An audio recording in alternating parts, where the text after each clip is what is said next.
Good morning dear student. कैसे हैं आप सभी? मुझे उम्मीद है आप सभी अच्छे से होंगे और खुश होंगे। आज के टॉपिक की शुरुआत से पहले दो पंक्तियां आपके लिए। खुद ही तय करते हैं वो मंजिल आसमानों की। खुद ही तय करते हैं वो मंजिल आसमानों की। परिंदों को नहीं दी जाती तालीम उड़ानों की। जो रखते हैं हौसला आसमान को छूने का, उन्हें फिर परवाह नहीं होती गिर जाने की। उन्हें फिर परवाह नहीं होती गिर जाने की। So today we are going to start a very interesting topic of class 7th, chapter 14, electric current and its effects. Before going to start a topic, I would like to simply ask you a very simple question. Can you think a day of your life without electricity? Or simply, I must say, we cannot think our life without making use of electricity. Why? Because we are dependent on electricity for so many work that we are doing day to day life. So, then you will ask me, sir, what is this electricity? So, when somebody asks you, what is this electricity?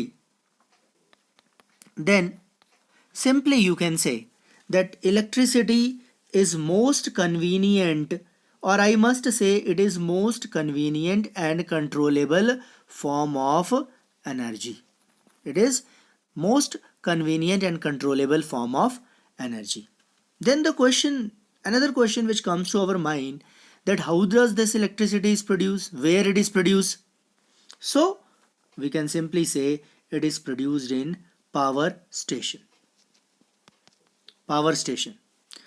You know that power stations are of different kinds, like thermal power station where coal is used to produce the electricity, and hydropower plants. You know the dams are built over the river, and then the potential energy of water is used, which is converted into kinetic energy, and then from that kinetic energy the turbines are rotating and the mechanical energy is formed, and from there the electricity is formed. Then with the help of electric wires, with the network of underground cables, this electricity will reaches your houses. Then another important thing that we will discuss in this chapter are electric symbols. So electric cell, we have to learn that electric cell has positive and negative terminal. So we will make a symbol like this. This is the symbol of electric cell that we have to learn. Electric bulb like this. Switch off position. Switch off whenever there is a air gap between these two. Then we say switch is off. It means circuit is incomplete. When switch is on, circuit is complete. When you combine two or more cell together, then it is battery. And wire, a simple line, you can represent this is a wire. So these symbol we have to learn to understand the terms in this chapter. Then we have already studied in class 6th also what is electric cell. Electric cells has a positive terminal and a negative terminal. Electric cell में एक positive terminal होता है, एक negative terminal होता है. और आपने ये भी देखा है कि इलेक्ट्रिक सेल में के जब हम डायग्राम की बात करते हैं तो इसके ऊपर यहाँ पे एक मेटालिक कैप होती है. और कुछ बच्चों ने जरूर सेल को तोड़ के देखा होगा. मैंने पहले भी कहा था आपको कि सेल को, एक पुराने सेल को अगर आप तोड़ के देखें तो उसके अंदर आपको एक कार्बन रॉड दिखाई देगी. बेटा कैसी रॉड होगी? Carbon rod. और इसके चारों ओर बहुत सारे मटेरियल भरे होंगे, कुछ केमिकल्स होंगे, अमोनियम क्लोराइड वगैरह, मैंगनीज डाइऑक्साइड, इसके अलावा चारकोल. तो ऐसे बहुत सारे केमिकल्स होंगे जो केमिकल एनर्जी जो है actually that is converted into electrical energy. Cell का काम ही यही है. Cell is a device which convert the chemical energy into electrical energy. आपने देखा होगा कई बार हमारे घर में रिमोट होता है, उसमें एक सेल लगता है या दो? तो आपका आंसर होगा बिल्कुल सर दो.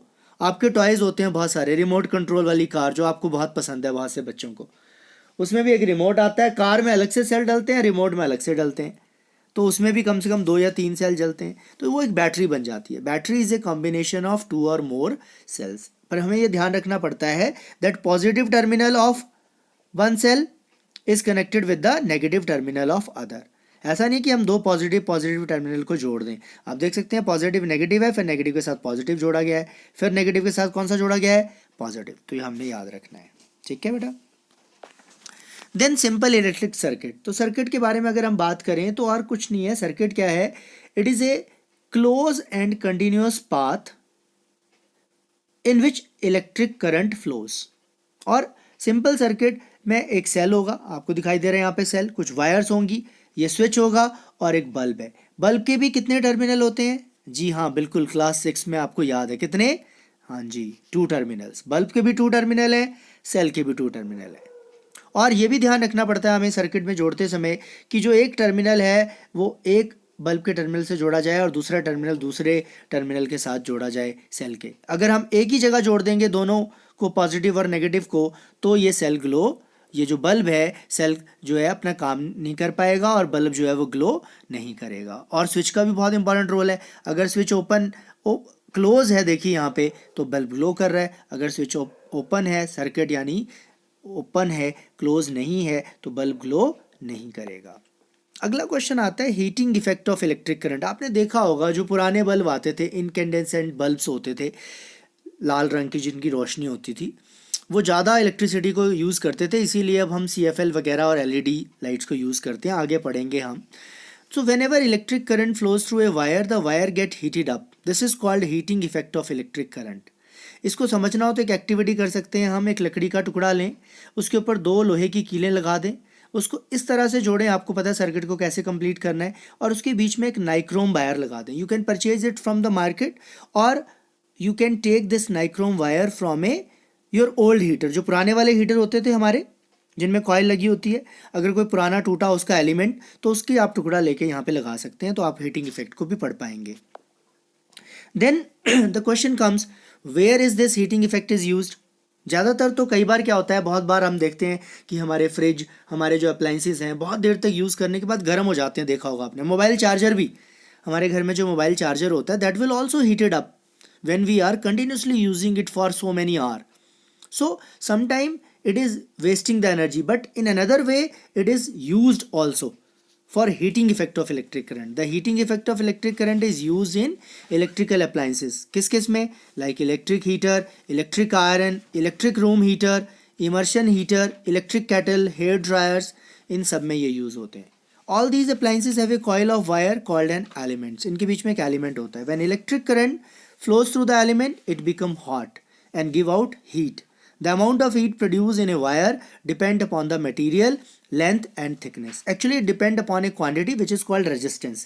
हर कंडक्टर जो होता है वो एक अवरोध उत्पन्न करता है, एक करंट को अपने से फ्लो नहीं होने देता, और उसी वजह से क्या होता है कि वो हीट अप हो जाता है। तो जिसका ज़्यादा रेजिस्टेंस वो ज़्यादा हीट अप हो जाएगा, और वही तरह के मटेरियल को हम यूज़ करते हैं। एलॉय होते हैं इसमें ज़्यादातर, ठीक है, जो मेटल और मेटल से मिलके बने होते हैं, या मेटल या नॉन मेटल से मिलके बने होते हैं। तो ये हमारा हीटिंग इफेक्ट से रिलेटेड हो गया, ठीक है। और आज के लिए इतना ही रखेंगे। नेक्स्ट वीडियो में हम बात करेंगे और कौन कौन सी चीज़ें इससे रिलेटेड हैं। सो धन्यवाद।